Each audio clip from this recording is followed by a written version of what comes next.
همین ناز فروشی حرام است و پولش حرام است یا حلال؟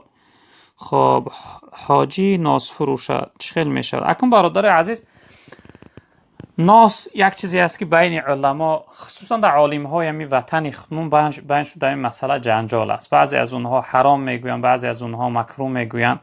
این مسئله جنجالی هست. اما اونهایی که حرام میگویند دلیلشون در اصل هر چیزی که اسراف داشته باشه، اسراف هر چیز حرام است. دلیلش اسراف کاری است. دیگر دلیلش که به انسان ضرر دارد.